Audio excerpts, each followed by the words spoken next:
안녕하세요. 오늘은 사랑의 병원 스터디 네 번째 시간으로 헤모다이알리시스 중에 생길 수 있는 여러 가지 컴플리케이션에 대해서 쭉 리뷰를 해보는 시간을 갖도록 하겠습니다. 개요입니다. 오늘 공부할 내용들은 투석중 저혈압, 근육경련, 오심구토, 두통, 흉통 및 허리 통증, 그리고 하지불안 증후군, 가려움증, 발열, 고혈압, 그리고 좀 드문 합병증으로 투석 후 불균형 증후군, 디스이퀄리브리움 신드롬, 그리고 투석기 반응, 급성용혈, 공기색전증에 대해서 한번 살펴보도록 하겠습니다. 이 중 첫 번째 세 개는 투석중 저혈압, 근육경련, 오심구토는 거의 투석하면 매일매일 경험하는 것들이고, 이 세 가지는 원인과 치료 면에서 거의 좀 비슷한 부분들이 많습니다. 그래서 특히 이제 그 중심에는 투석중 저혈압이 있게 되고, 주로 투석중 저혈압에 대해서 조금 자세히 알아보도록 하겠습니다. 첫 번째로 저혈압, 투석중 저혈압, 인트라다이레틱 하이포텐전입니다. 투석의 합병증 중에서 가장 흔한 것이고, 투석 100번을 하면 20에서 30회에서는 이런 저혈압 현상이 생긴다고 알려져 있습니다. 정의는 여러 가지 정의들이 있는데, 좀 그 가장 공통된 정의를 보면 이제 시스톨릭 블러드 프레셔가 가장 낮은 경우 90 미만까지 떨어지는 경우, 혹은 이제 원래 처음 혈압보다 수축기 혈압이 20에서 30 이상 떨어지는 것을 투석중 저혈압이라고 보통 정의를 합니다.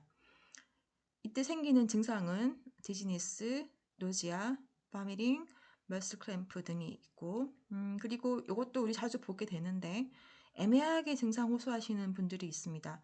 그래서 환자분이 먼저 얘기를 하죠. 그리고 우리가 환자를 오래 보다 보면 이분은 혈압 떨어지겠구나 하는 이제 그런 사인이 있는데, 그래서 시암전이라든지 여러 가지 좀 환자마다 독특한 그런 사인이 있고, 이게 더 문제는 혈압이 매우 떨어질 때까지 무증상인 경우도 좀 보게 됩니다. 그래서 자주 혈압을 좀 체크해 줘야 되고, 이런 분들은. 그래서 완전히 그때 완전 멘탈 로스까지 갈 정도로 되기 전까지는 아무 증상이 없다가 갑자기 그래서 투석실에서 깜짝 놀라기도 하게 되는 그런 경우를 보게 되기도 합니다. 하지만 이제 결국 이 인트라다이레틱 하이포텐전은 장기적으로 나쁜 예후에 영향을 주게 됩니다. 일단 증상 그 자체가 환자분한테 매우 불쾌하기도 하기 때문에 반복적이고, 그것 때문에 환자한테 이제 결국 투석에 대한 좀 나쁜 인식이라든지 좀 삶의 이제 질이 떨어지는 그런 문제도 생길 수 있고, 그리고 결국 혈압이 자꾸 떨어지니까 투석을 멈춰야 되고, 투석 기간도 유지가 안 되고, 여러 가지 그런 문제 때문에 투석이 제대로 이루어지지가 못하는, 적절도 유지가 안 되는 문제도 생기고, 그리고 혈압이 떨어짐으로써 그때 생길 수 있는 카디악 이스케미아라든지, 그리고 그때 바스큘라 억세스, 그러니까 AVB 피스툴라나 그라프트의 트롬보시스가 생긴다든지 이런 데 영향을 주기 때문에 결국은 사망률 증가하는 요인이 됩니다.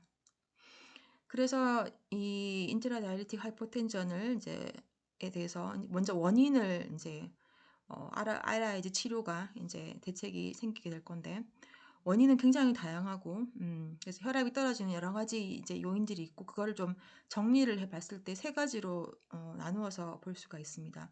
첫 번째는 체액성 요소, 즉 볼륨 문제입니다.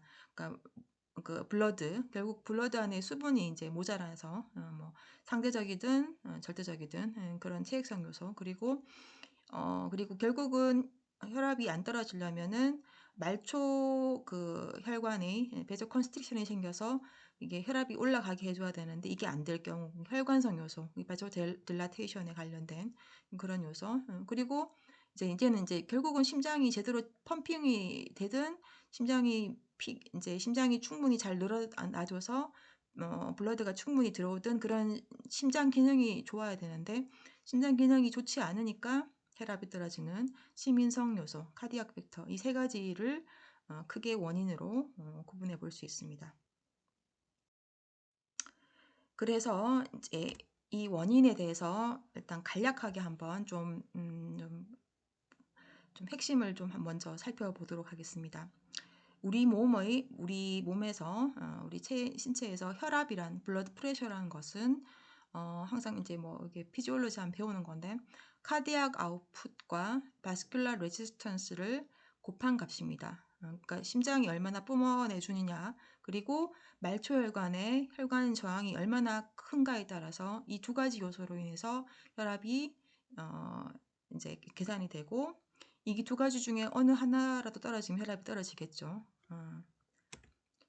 그리고 이제 그중 카디악 아웃풋은 다시 요걸 보면은 시스톨릭 볼륨 이거는 이제 심장의 1회 박출량입니다. 시스톨릭 볼륨과 하트레이트를 곱한 값이 카디악 아웃풋이 됩니다. 이게 결국 이제 심장의 기능을 얘기하는 것인데 특히 이제 1회 박출량에 관련되는 요소는 그러니까 펌핑 능력, 심근 수축, 펌핑을 잘 해주는 능력 그리고 펌핑이 잘 되더라도 이제 카디악 필링 그러니까 결국 심장이 이제 딜라테이션이 잘 돼서 릴렉스가 잘 돼서 충분히 이제 블러드가 들어올 수 있는 공간이 마련돼야 되는데 이게 안 되는 경우는 당연히 시스톨릭 볼륨이 감소할 것입니다. 그래서 이제 이런 관계를 생각해 본다면 여기서 어떤 것이 문제가 돼도 혈압이 떨어지는 상황이 올 수 있다는 겁니다. 그래서 첫 번째로 혈관상 요소를 보시면 이게 혈압이 이제 우리가 투석으로 블러드 내의 볼륨이 제거되면서 혈압이 안 떨어지려고 말초 쪽에 혈관은 베조 컨스트릭션이 일어나줘야 되는데 이게 제대로 안 되는 거죠. 그래서 아세테이트, 다이아세이트 얘들은 좀 이따 이제 보도록 할 텐데 이제 여기에 관련하는 것이 바스큘라 팩터가 되겠습니다. 그리고 이제 결국 카디악 팩터, 심인성 요소로 작용하는 것은 이제 뭐 확장기 기능 장애, 심박동 보상 장애, 심근 수축격 장애 이런 세 가지가 있고 그리고 이제 결국 이 카디악 필링에서 이제 이게 결국은 심장도 잘 늘어나야 되지만 그거는 이제 심장 문제고 심장이 잘 늘어나더라도 혈액량이 부족한 즉 볼륨이 문제가 되는 경우는 또 혈압이 떨어지겠죠. 그래서 이게 이제 휴머럴 팩터 볼륨에 관련된 체액성 요소가 되겠습니다. 그래서 이 세 가지 요소로 인해서 이제 혈압이 떨어질 수 있는 원인이 되고 이 각각에 대해서 다시 한번 한 개씩 살펴보도록 하겠습니다. 제일 첫 번째는 체액성 요소, 즉 볼륨에 관한 문제입니다. 결국은 투석 동안 우리가 UF를 걸면 체액량이 감소하게 됩니다. 그래서 이 체액량의 감소가 어쨌든 몸에서 보상을 해줘서 혈압이 안 떨어지도록 해줘야 되는데 이제 물론 조금은 떨어지지만 우리가 생각하는 이제 심한 그 이상의 어떤 크리티컬 포인트까지 이제 그 혈압이 떨어지지 않도록 하는 그런 여러 가지 보상 작용이 일어나는데 그걸 넘어선 이제 결국 볼륨의 감소가 혈압을 떨어뜨리게 하는 것입니다. 그래서 각각의 예를 보면 그러니까 결국 환자가 투석 간의 체중 증가가 많이 심하니까 어쩔 수 없이 UF를 과하게 걸어야 되는 그런 경우 그리고 목표 권체중 자체가 낮아서 좀 볼륨을 좀 많이 빼고 있는 경우 잘못하고 있는 경우죠. 이런 경우라든지 그리고 이제 사실은 요거는 우리가 투석을 할 때는 블러드의 체액을 먼저 제거를 하게 되고 그 이후에 사실은 이제 이게 혈압이 안 떨어지려면 바스큘라 리필링이라고 해서 이 혈관에 새로 볼륨이 그러니까 새로 몸 수분이 이동을 해야 됩니다. 차줘야지 혈압이 안 떨어지는데 그때 이게 ICF와 ISF 즉 세포 내액과 간질액에서 결국은 수분이 이동을 하게 되는데 근데 만일 이 경우 블러드 내에 오스몰이 좀 많이 떨어져 있는 저장성인 경우에는 이 리필링 효과가 좀 더 일어나지 못하게 됩니다. 그래서 혈압이 결국은 더 잘 떨어지게 되는데 그래서 이런 경우 어떤 경우냐면은 투석 빈도가 낮거나 그러면 이제 BUN 요독 이 농도가 많이 높겠죠. 그 상태에서 투석을 해 주니까 오스몰 변화가 상당히 심하게 많이 떨어지게 됩니다. 그래서 상대적으로 저장액이 돼 버리는 블러드 네이 오스몰 때문에 그런 바스큘러 리필링 효과가 좀 감소되니까 혈압이 더 떨어지는 거죠. 그리고 이런 비슷한 이유로 투석액의 나트륨이나 칼슘 농도가 너무 낮은 경우에도 혈압이 잘 떨어진다고 되어 있습니다. 그래서 사실은 우리가 투석에서 혈압이 떨어질 때 볼륨이 당연히 중요하지만 처음 좀 이니셜 페이스에는 좀 오스몰을 유지시키는 게 혈압을 유지시키는 데는 좀 더 중요한 것으로 이제 보여지는 것 같습니다. 그러면 이제 이 원인은 이렇고, 그러면 이제 여기에 대해서 예방을 어떻게 할 것이냐. 권체중을 재산정을 해봐야겠죠. 권체중이 좀 낮은 건 아닌지 이제 권체중을 올리면서 혈압을 봐야 될 거고, 그리고 이제 환자가 조절할 수 있는 거는 투석간 체중 증가를 좀 덜 불어오게 해서 결국 UF를 좀 덜 걸도록 이제 환자한테 교육을 해야 되는데, 결국 이제 나트륨과 수분 섭취 조절을 해야 되고, 나트륨 섭취가 더 중요하다고는 되어 있습니다. 그리고 뭐 안 되면 투석 시간을 연장한다든지 투석 빈도를 올린다든지 우리가 많이 하고 있는 것들이죠. 그리고 이제 치료적 투석이라고 해서 UF 소듐 프로파일과 시퀀셜 다이얼리시스가 있는데, 이거는 이제 투석에서 이제 UF 소듐하고 뭐 UF를 이렇게 좀 프로그램화 해가지고 좀 혈압이 안 떨어지도록 해주는 그런 것들인데, 그리고 결국 이런 것들을 활용해서 이제 피드백 프로그램을 만드는 겁니다. 그러니까 이제 투석기 자체에서 UF와 블러드 볼륨과 NA 농도 등을 이렇게 실시간으로 모니터링을 하면서 혈압이 안 떨어지도록 계속 피드백하는 그런 자동 프로그램이 있습니다. 그래서 이게 아마 헤모 컨트롤이라는 프로그램이 그 갬브로 기계에 이제 있는 걸로 알고 있는데, 거의 뭐 AI죠. 그런 거는 이제 알아서 기계가 알아서 자기가 알아서 이제 UF를 계속 조정해주고 이런 식으로 하는 그런 자동 프로그램도 있습니다. 여기서 이제 한번 우리가 권체중과 그리고 UF 소듐 프로파일 그리고 시퀀셜 다이얼리시스는 조금 좀 자세히 한번 살펴보도록 하겠습니다. 우리 너무 잘 알고 있는 권체중, 드라이 웨이트 또는 타겟 웨이트라고도 합니다. 우리가 뭐 흔히 권체중이라는 표현을 많이 쓰긴 하지만 요즘은 타겟 웨이트라는 말을 좀 더 뭐 썼으면 좋겠다라는 그런 의견들이 있긴 한데, 어쨌든 이 권체중 또는 타겟 웨이트의 정의는 환자의 혈압이나 부종 상태 그리고 현재 권체중에 맞춰서 UF를 했을 때 환자가 얼마나 잘 견딜 수 있는지 등을 이제 임상 양상을 이제 보고 이제 의사와 간호사가 트라이 앤 에러 과정을 통하여 정하는 몸무게가 되겠습니다. 쉽지는 않죠. 항상 우리 권체중 때문에 고민을 많이 하게 되는데, 이제 임상적으로 뭐 이제 뭐 이데마가 있는지 순찬지 테스트를 보고 뭐 이런 걸 하는데, 그 외에 이제 이런 걸 좀 도움 줄 수 있는 어떤 검사 도구로서 이제 프로 BNP는 이제 혈액 농도에서 혈액에서 이제 샘플링해서 측정하는 것인데, 이거는 뭐냐면은 블러드 볼륨 하트 페일리어 때 많이 올라가는 이제 그때 보는 지표이고, 몸 안에 블러드 바디 볼륨이 많이 증가되어 있으면 이제 증가하는 수치입니다. 그래서 프로 BNP를 재본다든지, 아니면 우리 잘 알고 있는 인바디 제품명은 인바디고 BIA 그러니까 바이오 임피던스 어널리시스라고 해서 이제 부종 정도를 체크해 본다든지, 그리고 렁 초음파라는 것은 렁에 이제 이런 이제 단순한 이피전이 아니고 이렇게 그 파렌카임 쪽에 이런 수분들이 이렇게 있는 그런 걸 렁 초음파로 볼 수도 있습니다. 이런 걸 측정해 본다든지, 그리고 도플러를 통해서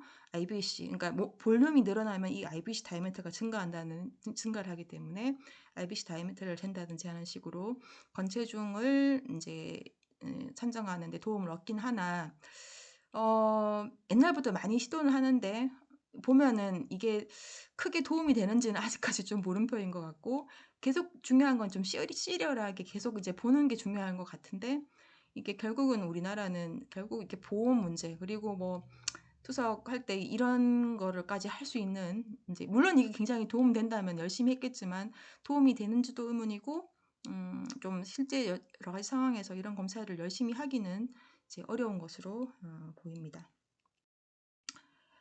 그리고 이제 UF NA 프로파일링이라고 해서 이게 뭐냐 하면은 우리가 보통 스탠다드 투석을 할 때는 UF 양을 정해놓고 그리고 NA 농도를 정해서 이제 일정하게 가는 게 가장 스탠다드가 됩니다.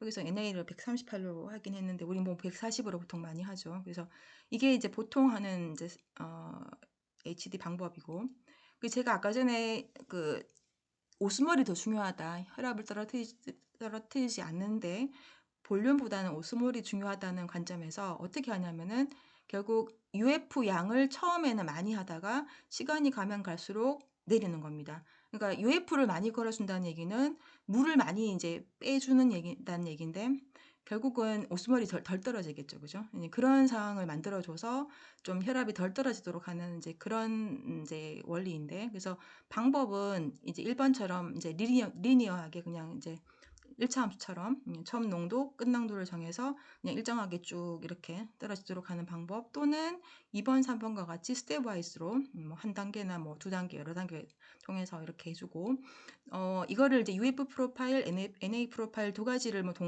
따로 할 수도 있고, 하지만 더 효과적인 거는 두 개를 동시에 하는 게 더 효과적이라고 되어 있긴 합니다. 요것도 사실은 제가 펠로우 할 때부터 이런 뭐 미국 학회 가서 이런 강의를 듣기도 했고, 굉장히 특히 3번 방법이 낫다라는 얘기를 제가 들어서 환자분들한테 많이 이제 시도를 해 봤었는데, 사실은 개인적으로 그렇게 이게 도움 된다고 확 다가오지는 않았었습니다. 그리고 이제 문제는 이제 기기에 따라서 이 프로그래밍 하는 게 좀 간호사분들이 힘들어하기도 하고, 어떤 기계는 거의 뭐 매뉴얼로 이렇게 조절을 해야 되는 이제 그런 거였기 때문에 역시 이것도 도움이 됐었으면 제가 뭐 어떻게 해서든지 간호사들한테 이제 이런 걸 해달라고 부탁을 했었을 건데, 이게 뭐 간호사분도 힘들어하시고 효과도 좀 그렇다 보니 많이 시행을 못했고, 아마 그래서 제가 여기 와서는 거의 세상의 병원에서는 거의 이걸 안 했었는데, 조금 이런 걸 해볼까 지금 좀 생각은 해보고 있습니다. 예, 좀 그 니프로 좀 그 기사님들 좀 도움을 받아야 될 것 같은데, 그렇습니다. 그리고 시퀀셜 헤모다이알리시스는 많이 들어봤을 건데, 요거는 이제 사실은 아까 뭐 프로파일링하고 좀 비슷한 이제 어떤 의미가 있습니다. 뭐냐면 처음 1시간 보통 1시간, 4시간을 투석을 한다고 봤을 때 처음 1시간 동안 토탈 UF 양의 한 50% 정도까지 이상을 순수 UF를 걸어주고, 나머지 이제 시간 동안은 HD를 하면서 나머지 UF 양을 해주는 겁니다. 그래서 Isolated UF 플러스 아이소볼레믹 헤모다이알리시스라고 이제 명명을 하는데, 이게 시퀀셜 헤모다이알리시스고, 결국은 이것도 아까 오스몰 얘기, 결국은 UF만 걸어주니까 처음에는 오스몰이 덜 떨어지고 카디악 이제 바스큘라 리필링이 잘 생길 수 있도록 그렇게 만들어서 최종적으로는 혈압이 좀 덜 떨어지도록 하는 이제 그런 방식의 투석이 되겠습니다. 이런 방식은 아까 얘기했던 NA 뭐 그 UF 프로파일은 매번 할 수 있을 것 같고, 이제 시퀀셜 HD 같은 경우는 매번 할 수는 없어요. 왜냐하면 이래 되면 결국은 이게 이제 그 요독 그 제거가 좀 떨어질 수도 있기 때문에, 어떤 경우냐면 뭐 환자분이 좀 이제 볼륨이 많고 혈압이 좀 떨어지길 게 좀 걱정이 되는 분들 같은 경우에는 이제 그 집중적으로 UF를 좀 걸어주는 이제 목적으로 이런 거를 한 번씩은 시행해 볼 수가 있겠습니다. 그렇게 해서 이제 첫 번째 휴모랄 팩터 볼륨에 대한 이제 문제를 받고, 이제 두 번째는 혈관성 요소입니다. 우리가 이제 결국 투석을 해서 체액량 감소가 발생하면 이제 교감신경이 활성화되고, 이로 인해서 말초혈관 저항이 증가하고, 결국 이거는 무슨 말이냐면은 피부나 내장 혈류를 감소시켜서 이 센트럴 쪽으로 블러드를 리디스트리뷰션을 해서 이제 혈압이 좀 덜 떨어지도록 하는 목적이 있습니다. 이런 이제 어떤 부상작용이 일어나는데, 이 반응이 잘 안 되는 것이 혈관성 요소가 되겠습니다. 베조딜라테이션의 문제겠죠. 그래서 이런 거에 이제 예를 보면 투석 전 고혈압 약제를 복용하는 경우, 그리고 이제 교감신경 활성이 안 되는 이제 자율신경 장애라든지, 그리고 잘 알고 있는 투석 중 식사. 결국 이 경우에는 내장 쪽으로 이제 블러드가 많이 갈 수 있기 때문에 혈압이 잘 떨어지고, 그리고 빈혈이 심한 경우도 이제 베소딜라테이션 자체가 잘 생기기 때문에 이제 이런 원인이 되고, 그리고 고온 투석액, 그 투석액 온도가 높으면 당연히 또 그 베소딜라테이션이 잘 일어나겠죠. 그리고 현재 투석에서는 뭐 이게 문제가 되지는 않지만, 옛날에 이제 현재 바이카보네이트 다이알리세이트를 쓰기 전에 많이 사용했던 아세테이트 다이알리세이트라든지, 그리고 이제 다이엘라이저의 문제, 그러니까 바이오 인컴파터블한, 요즘은 거의 다 뭐 굉장히 좋습니다. 뭐 거의 뭐 환자분한테 투석 다이엘라이저가 환자한테 문제 일으키는 경우는 거의 못 봤고, 그래서 그 중에 조금 이전에 좀 약간 바이오 인컴파터블한 다이엘라이저의 경우에 이런 문제를 일으킬 수도 있다고 되어 있습니다. 그래서 그러면 이제 이런 혈관성 요소로 생기는 것을 예방하는 것은 당연히 혈압약 복용 시간을, 그러니까 투석 전에 복용을 피한다든지, 아니면 결국 투석은 아침이나 뭐 오후에 할 거니까 저녁에 약을 복용한다든지, 우리 많이 사용하는 방법이고, 당연히 투석 중에 음식 못 먹게 해야 되고, 그리고 우리 하고 있지만 옛날에 쓰던 아세테이트 다이알리세이트 대신에 바이카보네이트 다이알리세이트 써야 되고, 그리고 투석의 온도를 좀 내려주는 방향으로 하고, 그리고 우리가 이제 이것도 많이 쓰는 건데, 이제 약물을 해서 베조 컨스트릭션이 일어날 수 있도록 하는 약물을 주는 겁니다. 가장 대표적인 것이 미도드린이고, 미도드린은 알파1 아고니스트로 셀렉티브한 베조 컨스트릭션을 일으킵니다. 즉 페리페랄의 베스를 베조 컨스트릭션 시킴으로써 혈압이 이제 안 떨어지도록 해주는 거죠.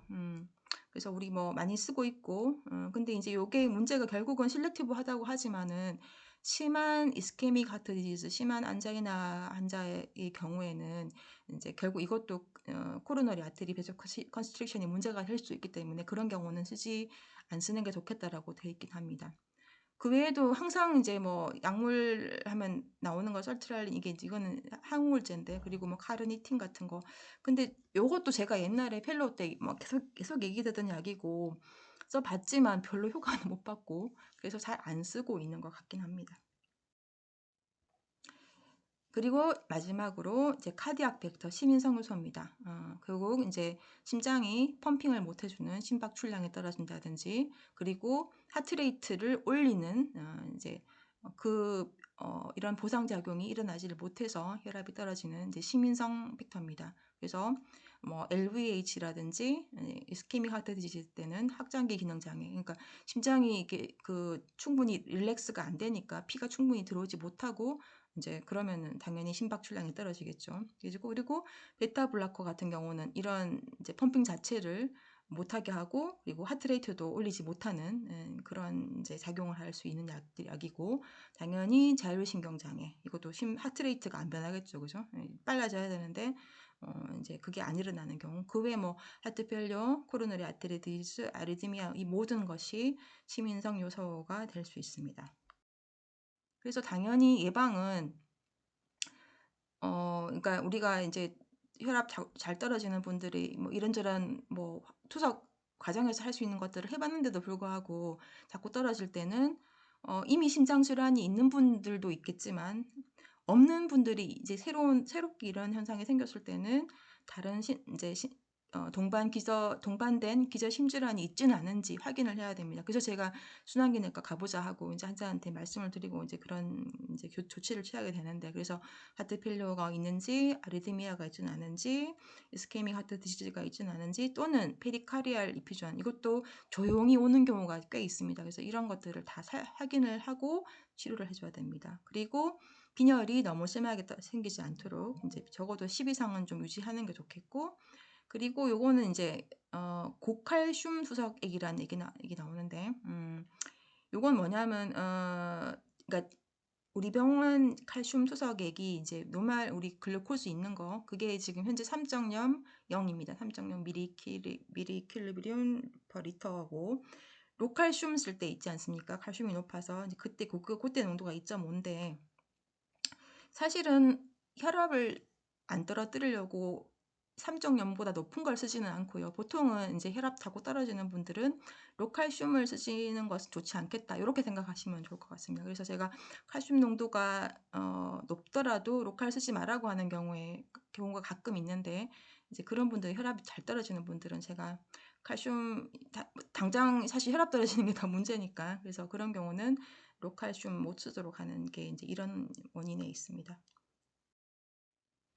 그래서 이제 각각의 원인과 그리고 예방법을 알아봤고, 그러면 실제 투석 중 저혈압이 딱 왔을 때 우리가 어떤 응급처치를 해야 되느냐, 이거 뭐 매일 우리 간호사 선생님들 열심히 하고 있는 거죠. 잘 알고 있고. 그래서 당연히 UF를 중지하거나 UF를 이제 속도를 내리거나 이제 그런 조치를 해야 되고, 트렌델렌버그 포지션을 취해주고 O2를 주고, 그리고 0.9% 셀라인을 주겠죠. 뭐 100cc나 그 이상, 또는 이것도 안 되면 뭐 알부민 같은 콜로이드도 줄 수 있다고 돼 있는데 그것까지는 잘 하진 않는 것 같고, 그리고 블러드 플로우도 당연히 좀 내리게 되는데, 여기 보니까 이 부분에 대해서는 이게 어떤 현재 투석 방법이 많이 이제 좋아지면서 실제 블러드 플로우는 이럴 때 크게 도움은 안 된다라는, 뭐 어떤 데는 도움이 된다 있고 어떤 때는 도움이 별로 안 된다는 지금 그런 게 있는데, 어쨌든 뭐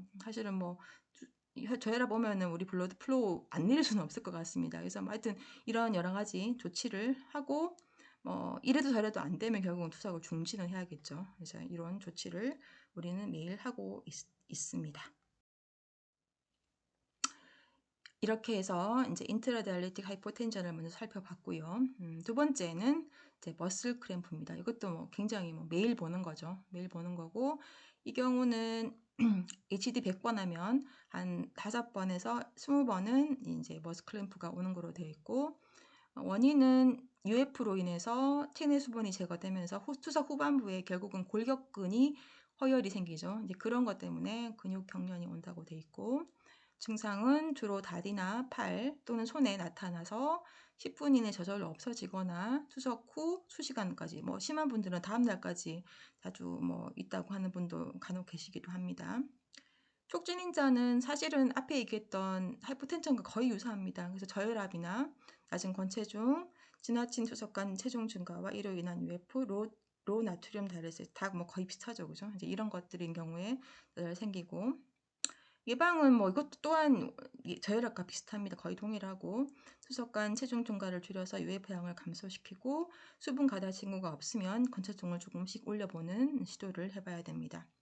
치료는 이것도 똑같이 거의 비슷하죠. 이제 하나 다른 거는 근육 경련은 이제 조금 증상을 덜어주기 위해서 이제 고장에 이제 DW를 좀 줘야 되고, 그리고 이제 혈압이 보통 같이 잘 떨어지니까 셀라인도 같이 이제 주는 경우가 많고, 그리고 이제 경련 발생 근육을 스트레칭을 해주는 게 도움이 된다고 돼 있고요. 예를 들어 우리 제일 잘 생기는 종아리 부분에 생긴다면 이 이제 결국 캐프 머슬, 그죠? 이쪽을 이제 스트레칭 하려면 돌시 플렉션을 시켜야 되겠죠, 그죠? 이제 그런 방법으로 발생 근육을 스트레칭 할 수 있는 쪽으로 해주는 게 도움이 되겠습니다.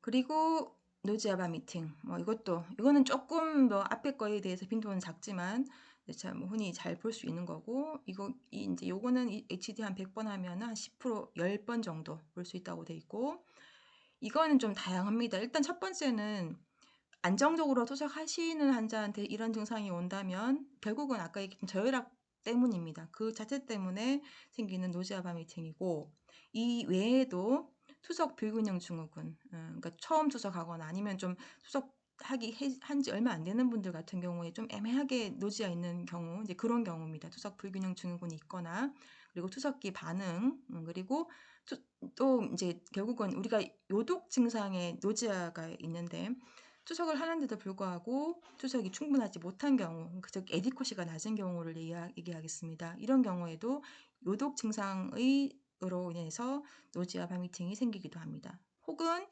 소화기 자체, 즉 위가 안 좋아서 이런 증상이 생길 수도 있겠죠. 그래서 이제 이런 것들을 다 살펴봐야 되고, 치료는 아까 얘기했던 투석 중 저혈압에 대한 치료를 해봐야 될 것이고, 당연히 원인이 다양하기 때문에 다른 원인이 있지는 않은지 확인하고 이것을 해결해 주는 것이 그 치료 방법이 되겠습니다. 두통입니다. 두통은 사실은 뭐 일반 환자들은 일반 인구 에서 많은 증상이고 투석 환자에서는 좀 더 많겠죠. 그래서 HD 하는 환자들의 한 60~70%는 두통을 경험한다. 이건 이제 HD 하는 환자고 어쨌든 HD 중에 생기는 이제 두통을 이제 여기서는 얘기하는 건데 다양한 원인이 있습니다. 첫 번째는 투석 불균형 증후군의 모호한 증상. 그러니까 아까 얘기했죠. 이게 투석 처음 하는 분이나 아주 초반에 이제 하신 지 얼마 안 되는 분들이 이제 요독이 떨어지면서 뭔가 이제 머리가 이제 아프는 약간 애매하게 아프고 뭐 속이 안 좋아지는 이제 그런 증상들의 하나로 이제 생길 수도 있고. 요거는 좀 하나 재밌는 게 커피 마시는 환자에서 카페인이 투석으로 제거되면서 카페인 금단 증상으로 두통이 생기기도 한다고 돼 있습니다. 저도 커피를 좀 마시는 편인데 이거 커피를 제가 한 이틀 정도 끊으면 머리 굉장히 아프거든요. 기분 나쁘게 아픕니다. 그래서 투석할 때도 이런 게 있을 수 있다고 돼 있습니다. 그리고 저혈압 증상의 하나로 이제 두통이 생길 수도 있다고 돼 있고 그 외에도 그러니까 이 환자분이 투석할 때만 나타나는 게 아니라면은 다른 두통의 원인이 있지는 않은지 살펴는 봐야겠죠. 치료는 당연히 이제 그죠? 원인 찾아보고 일단 제거를 해줘야 되고 별다른 원인이 없다면 그리고 두통이 좀 심하다면 아세트아미노펜을 이제 줘볼 수 있고 그리고 아까 얘기했던 카페인 금단 증상인 경우는 투석 중에 좀 약간 커피를 주는 것도 도움이 된다고 알려져 있습니다. 사실 커피 관련된 두통은 사실은 제가 환자분한테 이런 걸 잘 보지는 못했는데 우리가 이걸 안 물어봐서 이제 잘 모르는 경우도 있겠고 아마 자세히 물어보면 이런 경우가 있을 것 같기도 합니다. 그리고 이제 흉통, 허리 통증은 좀 약간 굉장히 좀 에티피컬한 건데 이것도 또한 HD 한 100번 하면은 한 1에서 4번 정도 이제 이런 증상이 생길 수 있다고 되어 있고 당연히 이제 일단 특히 흉통은 우리가 당연히 우리 항상 하트 아닌지 다른 원인 질환, 그러니까 협심증, 공기색전증, 심낭염 등 같은 이런 좀 중요한 치료해줘야 되는 그런 원인이 있지는 않은지 그걸 잘 살펴봐야 될 거고 그런 게 없고 투석할 때 잠깐 생겼다가 투석하면 좋아지는 그런 종류의 이런 통증이라면은 이제 O2를 주고 블러드 플로우 내리고 UF 중지하는 등의 조치를 하면 대부분 좋아진다고 되어 있습니다. 원인이 있는지 없는지 살펴보는 게 더 중요하겠죠. 그리고 우리 가끔 보게 되는 하지 불안 증후군, 레스트리스 렉 신드롬이고, 이게 이제 요건 증상이 이제 그러니까 주로 종아리 하지가 이제 당기고 느글거리고 뭔가 이게 불편하면서 이렇게 막 움직이고 싶은 그런 충동이 생기는 이제 그런 이제 증상을 가지는 이제 증후군인데 문제는 제가 이게 우리 환자분 하나 있지 않습니까? 좀 심한 분.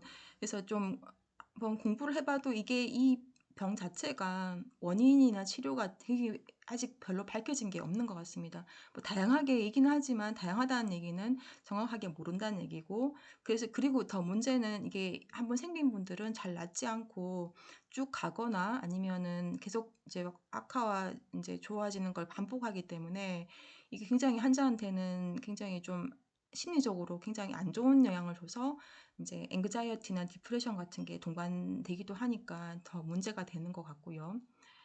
그리고 이제 이 하지불안 증후군은 이제 원인이 없는 경우, 그러니까 프라이머리인 경우도 있고, 우리 이제 투석하시는 분들은 이제 CKD 자체 때문에 오는 세컨더리가 있는데, 그나마 세컨더리는 좀 투석을 열심히 해주면 도움이 된다고 돼 있는데, 프라이머리 같은 경우는 조금 더 예후가 안 좋은 것 같고요.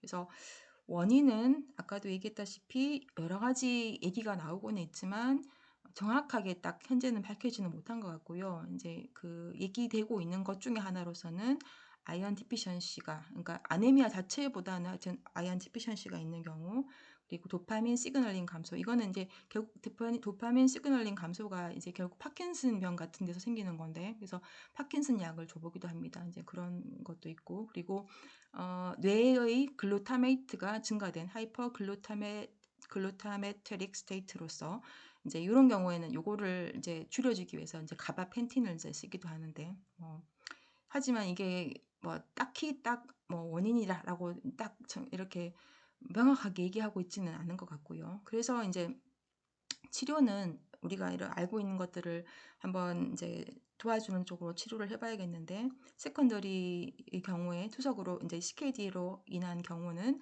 투석을 좀 충분히 해주면 좋아지는 경우가 많다고 하고, 약물 치료는 아까 얘기했듯이 가바펜틴이나 도파민 같은 거를 써볼 수는 있는데, 이 약들이 좀 쓰면 처음엔 좀 도움 되다가 이렇게 조금 레지스턴트가 생긴다고는 돼 있습니다. 오히려 특히 도파민 같은 경우는 쓰다가 좋아지는데 갑자기 또 심해지기도 하는 그런 문제 때문에 약물 치료가 좀 이렇게 계속 쓸 수 있는 약은 아니고 좀 잘 신경 써서 이렇게 좀 약을 끊었다가 다시 넣었다가 하는 그런 게 필요하다고 돼 있고, 그 외에 이제 좀 환자분들이 해볼 수 있는 게 레귤러 엑서사이즈, 좀 운동 좀 열심히 하게 해주고, 그리고 뭐 침 치료라든지, 그리고 이렇게 아로마 세러피와 마사지를 투석 중 해주면 되게 이거는 굉장히 좀 도움이 된다라고 얘기를 하더라고요. 그래서 이런 걸 한다든지, 아니면 HD 중에 이제 사이클 같은 거. 그래서 제가 사실은 우리가 생각하는 그 환자분을 위해서 이런 것들 좀 시도를 해보려고는 했는데, 이 워낙 오래되기도 하고, 이분이 정형적으로 지금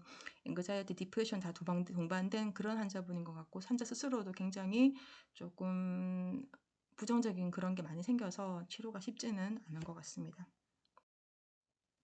그리고 가려움증, 뭐 너무 흔히 보는 거고, 이거는 사실은 뭐 투석하는 환자에서 투석 자체뿐 아니라 이제 계속 이제 가지고 있는 그런 증상 중에 하나인데, 그러니까 투석 환자의 흔한 합병증이고 만성적이고 투석으로 악화되기도 하는, 그래서 여기 들어와 있습니다. 그래서 원인 인자는 피부 건조증이나, 그리고 이제 칼슘 포스페이트 PTH가 높은 경우에는 더 가려움증이 더 잘 생긴다고 되어 있고, 그리고 이제 투석이 양이 충분하지 않은 경우에도 이제 브라이티스가 생길 수가 있습니다. 그래서 치료는 이제 원인에 대한 관리를 해줘야 되고, 그리고 뭐 그래도 안 되면 이제 안티히스타민을 이제 써보기도 하고, 그리고 이래도 저래도 안 되면 결국 피부과에 좀 의뢰를 해서 UV 세라피라든지 뭐 국소 캡사이신 연고 뭐 이런 걸 써보고, 뭐 가바펜틴도 써보고 하는데,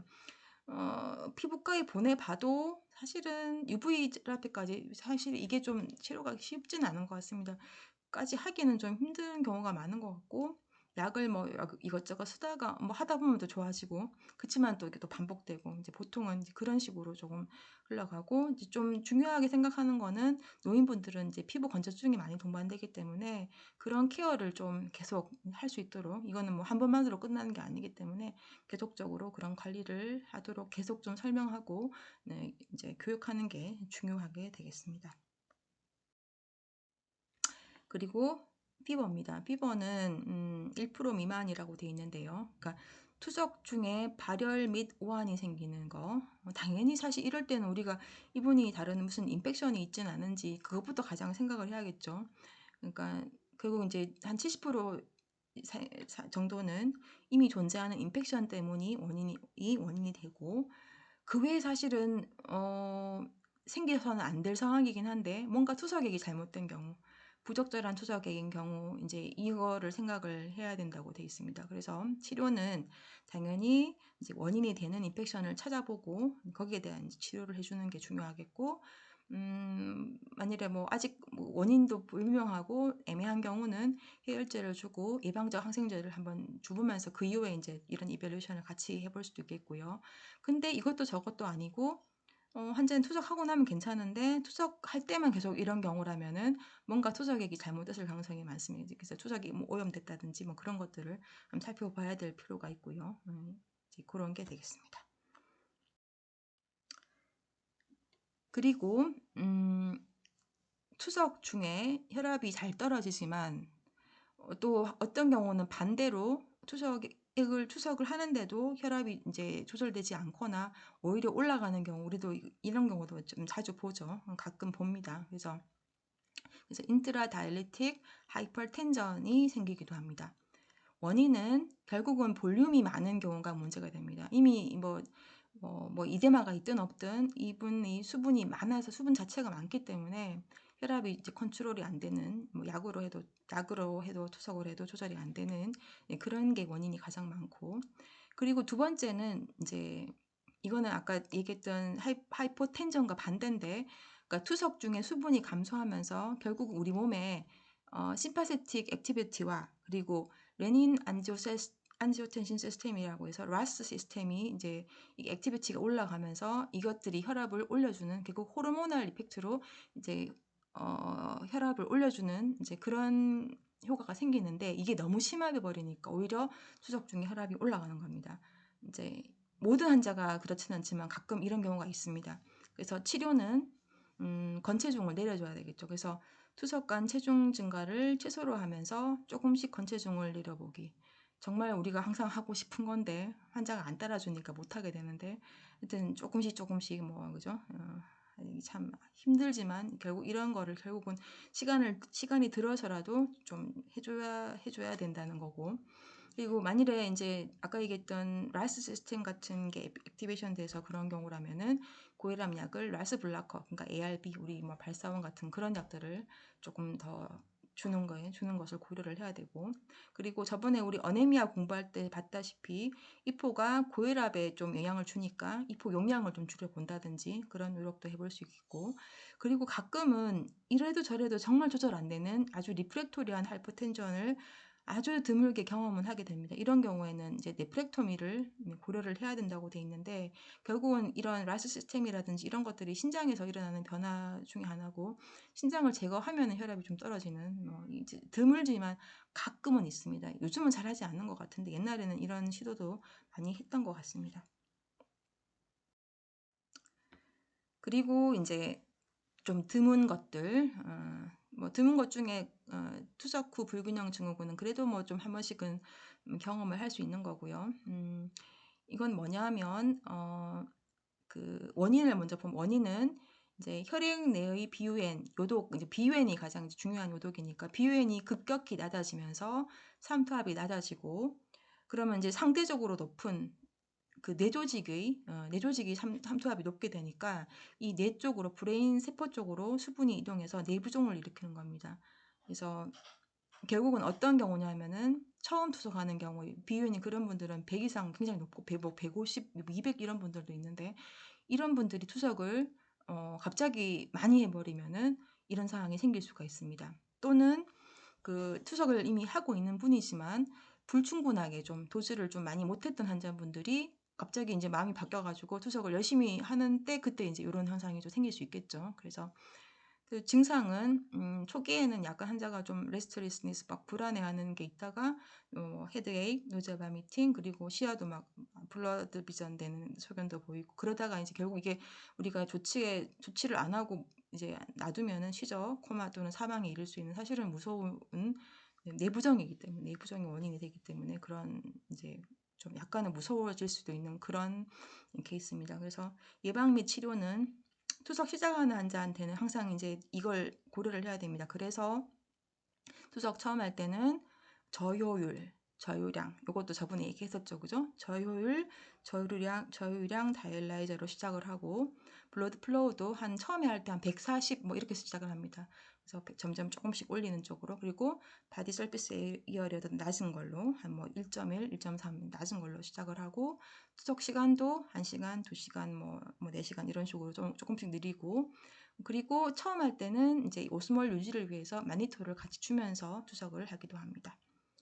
그리고 이제 유지 투석 중인 환자분에서 이제 이런 게 의심되는 경우는 이제 투석을 조금 이제 덜 심하게 해줘야 되겠죠. 그래서 블러드 플로우를 내린다든지 다일라이저도 조금 이제 낮은 걸로 바꿔주는 이제 그런 쪽으로 치료를 하면 되겠습니다. 그리고 투석기 반응인데요. 이거는 저도 사실은 잘 못 봤습니다. 그러니까 투석기 때문에 생기는 이제 아나필락시스 같은 이제 그런 반응을 얘기하는 건데 투석기도 중요하고 그 외에 뭐 라인이라든지 그리고 투석 이제 소독 물질 뭐 그 에틸렌인가 하여튼 그런 것들 때문에 생기는 아나필락시스 리액션이고 그래서 옛날에는 이게 이제 투석 처음 할 때 문제가 생기니까 퍼스트 유즈 신드롬이라는 표현을 쓰기도 했었고요.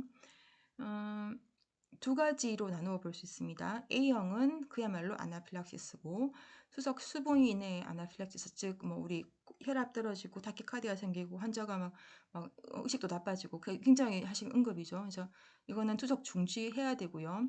투석기 내의 혈액에는 이 아나필락시스로 생긴 그런 물질들이 브라디키닌 같은 게 굉장히 많기 때문에 환자 리턴시키면 큰일 납니다. 그래서 리턴하지 않고 다 버려야 되고, 치료는 항히스타민이나 에피네프린, 스테로이드 같은 거를 줄 수가 있겠고요.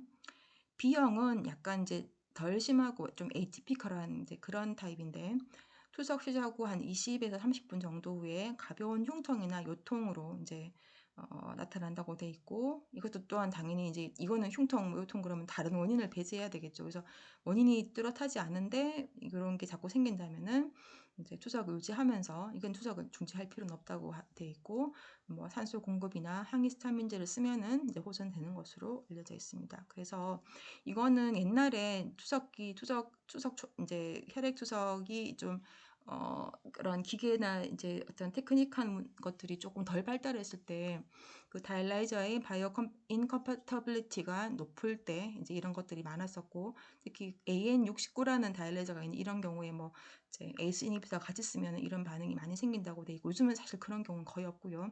그리고 요즘 이것도 당연히 안 하지만 다이알라이저를 리유즈하는 경우도 꽤 있었거든요. 그래서 그럴 때는 소독 막 물질을 쓰고 하다 보면은 결국 이런 아나필락시스가 잘 생기는 수도 있다고 돼 있었는데, 요즘은 이런 거 거의 안 하기 때문에 빈도는 많이 감소한 것 같습니다. 그리고 이게 이제 앞으로 남은 두 가지는 투석 이제 실에 근무하면서 좀 결코 보고 싶지 않은 이제 그런 합병증들이 될 것 같은데, 이제 급성 용혈이 되겠습니다. 어큐트 헤몰리시스.